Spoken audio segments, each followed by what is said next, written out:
I began writing this book shortly after the end of my presidency, after Michelle and I had boarded Air Force One for the last time and traveled west for a long-deferred break. The mood on the plane was bittersweet. Both of us were drained, physically and emotionally, not only by the labors of the previous 8 years, but by the unexpected results of an election in which someone diametrically opposed to everything we stood for had been chosen as my successor. Still, having run our leg of the race to completion, we took satisfaction in knowing that we'd done our very best, and that however much I'd fallen short as president, whatever projects I'd hoped but failed to accomplish, the country was in better shape now than it had been when I'd started. For a month, Michelle and I slept late, ate leisurely dinners, went for long walks, swam in the ocean, took stock, replenished our friendship, rediscovered our love, and planned for a less eventful but hopefully no less satisfying second act.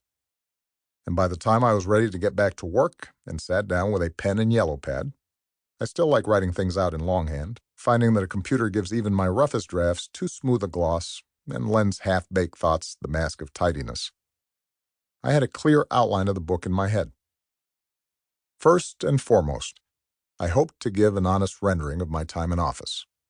Not just a historical record of key events that happened on my watch and important figures with whom I interacted, but also an account of some of the political, economic, and cultural crosscurrents that helped determine the challenges my administration faced and the choices my team and I made in response. Where possible, I wanted to offer readers a sense of what it's like to be the President of the United States.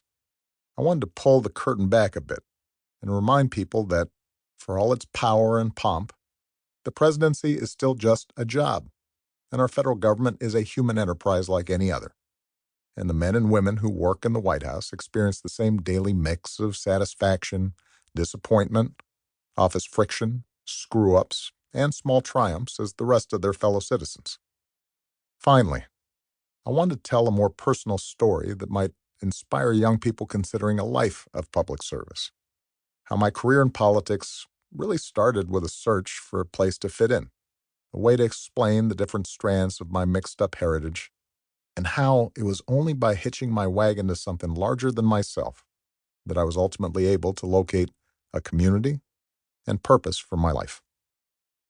I figured I could do all that in maybe 500 pages. I expected to be done in a year. It's fair to say that the writing process didn't go exactly as I'd planned. Despite my best intentions, the book kept growing in length and scope. The reason why I eventually decided to break it into 2 volumes. I am painfully aware that a more gifted writer could have found a way to tell the same story with greater brevity. After all, my home office in the White House sat right next to the Lincoln bedroom, where a signed copy of the 272-word Gettysburg Address rests beneath a glass case. But each time I sat down to write, whether it was to describe the early phases of my campaign, or my administration's handling of the financial crisis, or negotiations with the Russians on nuclear arms control, or the forces that led to the Arab Spring, I found my mind resisting a simple linear narrative.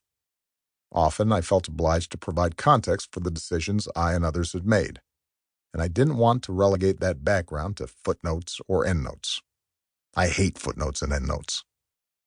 I discovered that I couldn't always explain my motivations just by referencing reams of economic data or recalling an exhaustive Oval Office briefing, for they'd been shaped by a conversation I'd had with a stranger on the campaign trail, a visit to a military hospital, or a childhood lesson I'd received years earlier from my mother.